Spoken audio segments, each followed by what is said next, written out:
Halo semuanya, kembali bersama saya Taufik Nur, Consultant and Researcher di Lembaga Manajemen Fakultas Ekonomi dan Bisnis Universitas Indonesia atau yang lebih dikenal dengan LMFBUI. Pada kesempatan ini saya ingin menyampaikan teaser online learning mengenai teknik conjoint analysis, suatu teknik market research yang sangat bermanfaat untuk mempelajari preferensi konsumen.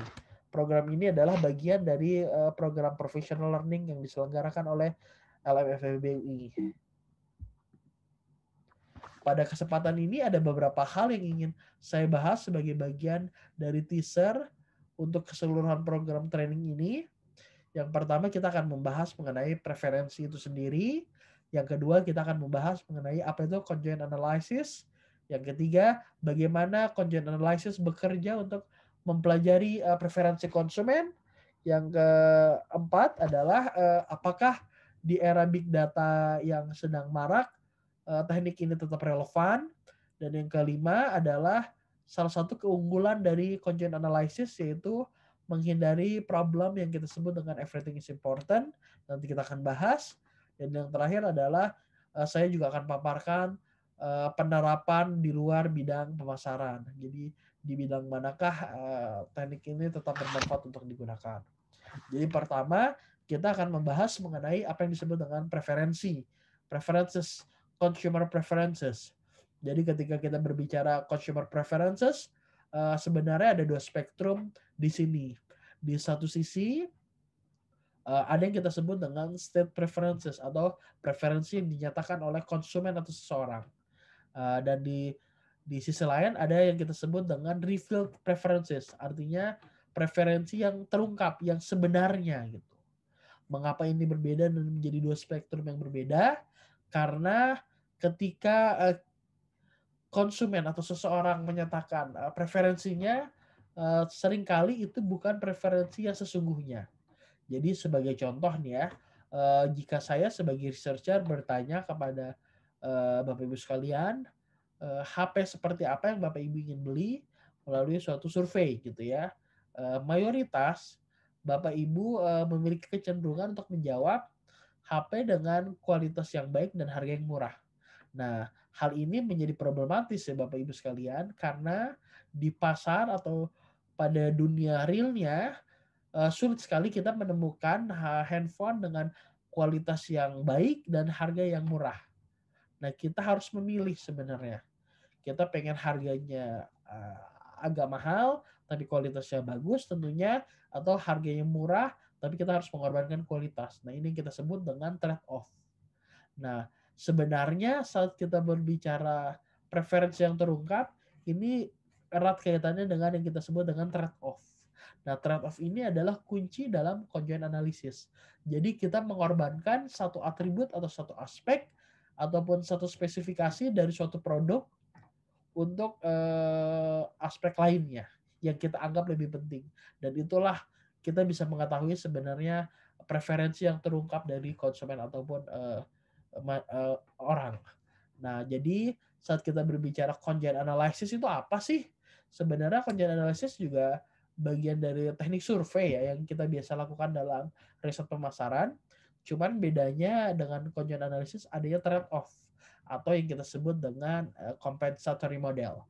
Jadi konsumen dipaksa atau diminta untuk memilih suatu yang kita sebut dengan choice set atau set pilihan dari beberapa atribut yang sudah kita kombinasikan, yang mana kombinasi-kombinasi itu pasti ada yang agak buruk atau agak lebih inferior dan ada beberapa yang lebih superior. Nah, dari pilihan itu, dari trade-off itu, nanti kita akan mempelajari sebenarnya preferensi seseorang itu yang terungkap tuh seperti apa sih? Seperti itu. Nah, bagaimana sih detailnya conjoint analysis bekerja? Sebagai contoh misalnya kita ingin memilih minuman cola ya. Ini mungkin gambarnya Coca-Cola tapi pada dasarnya cola ada berbagai macam ya. Ketika kita membeli cola itu atau memilih cola, sebenarnya kita memilih yang kita sebut dengan atribut. Ada mungkin contohnya brand, packagingnya, volumenya atau taste-nya, rasanya. Dan nanti brand juga ada beberapa lagi kita sebut dengan levelnya ya. Brand ada yang lebih detail lagi, ada Coca-Cola, ada Big Cola, ada Pepsi Cola, Mungkin ada beberapa brand cola lagi yang ada di pasar. Packagingnya mungkin ada yang botol, ada yang kaleng, ada yang macam-macam. Mungkin ada inovasi produk di cola, volumenya ada yang 300 ml, setengah liter, dan 1 liter, dan yang lainnya. Nah, dari sini rasanya juga berbeda-beda. Mungkin ada yang less sugar, ada kalau di luar negeri ada yang vanilla, dan sebagainya. Nah, dari ini kita pengen tahu sebenarnya mana sih yang preferensi konsumen tuh lebih penting, apanya sih, brandnya kah, packagingnya kah, volumenya kah, atau teksnya, atau kombinasinya. Jadi conjoint analysis mempelajari dari atribut-atribut ini mana yang paling penting di mata konsumen.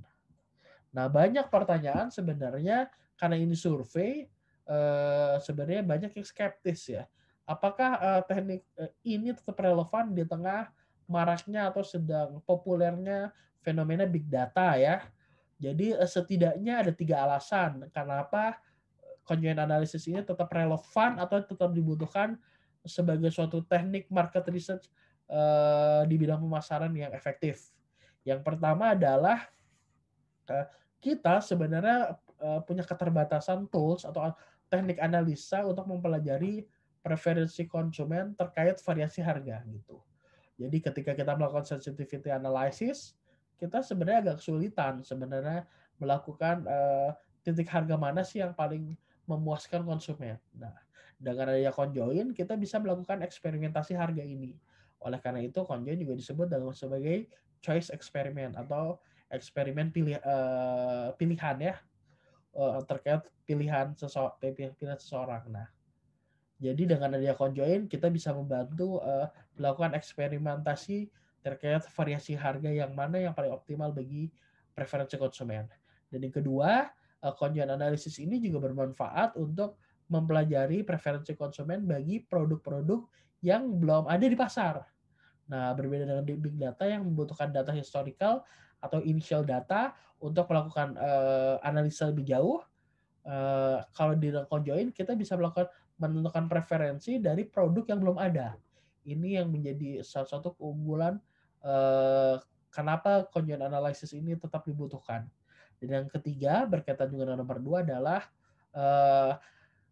teknik ini bermanfaat untuk mempelajari harga berapa sih yang optimal bagi produk baru yang melakukan inovasi gitu. Jadi ketika suatu perusahaan melakukan inovasi produk, berapa sih harganya yang pas. Nah, ini variasi harga atau pricing yang paling optimal bisa ditentukan melalui teknik conjoint analysis. Dan yang berikutnya adalah kekuatan yang menjadi keunggulan dari conjoint analysis adalah menghindari masalah yang kita sebut dengan everything is important. Dalam survei kebanyakan atau yang kita sebut dengan traditional approach, seperti yang tadi saya sampaikan di awal, mayoritas konsumen punya tendensi memilih semua hal itu menjadi bagus atau semua hal itu penting. Tapi faktanya kan tentunya pilihan konsumen itu ada preferensi masing-masing ya. Nah, dengan adanya conjoint kita bisa menentukan dari aspek-aspek yang kita sudah teliti mana sih yang lebih penting. Jadi sebagai contoh pada layar ini, ketika kita membeli HP, ini kasusnya HP ya, ada brand, ada kamera, ada memori, ada price. Dengan traditional approach ini hasilnya semuanya relatif sama penting. Tapi dengan conjoint ternyata terungkap bahwasanya harga itu adalah yang paling penting. Jadi permasalahan ini bisa diselesaikan dengan conjoint analysis. Dan yang terakhir, penerapan conjoint analysis ini sebenarnya tidak hanya bermanfaat di dunia pemasaran atau perilaku konsumen, tapi juga di bidang-bidang lain seperti human resource management atau economic dan public policy. Sebagai contoh, misalnya di human resource management, ketika HR officer atau HR manager ingin memformulasikan desain kompensasi yang ideal bagi pegawai atau calon pegawai, tentunya desain kompensasi ada terdiri dari atribut-atribut ya. Dengan adanya penggunaan conjoint analysis, hal ini akan membuat HR manager memiliki pengetahuan lebih komprehensif sebenarnya preferensinya apa sih dari desain kompensasi itu yang paling diminati. Kemudian juga di bidang economic dan public policy, misalnya ketika pemerintah ingin meluncurkan transportasi alternatif untuk mengurangi kemacetan misalnya. Ada beberapa opsi gitu ya. Dan tentunya dari opsi-opsi ini juga punya atribut, punya aspek-aspek yang dievaluasi oleh konsumen. Atau juga misalnya ketika pemerintah ingin mempromosikan energi alternatif, manakah energi alternatif yang paling menjadi preferensi konsumen. Dengan teknik ini semua itu bisa. Kira-kira itu saja teaser mengenai content analysis. Untuk lebih lanjutnya pada program professional learning dapat menghubungi training@lmffbw.com ataupun dengan mengunjungi website www.lmffbw.com yang sebagaimana yang tertera di layar. Terima kasih.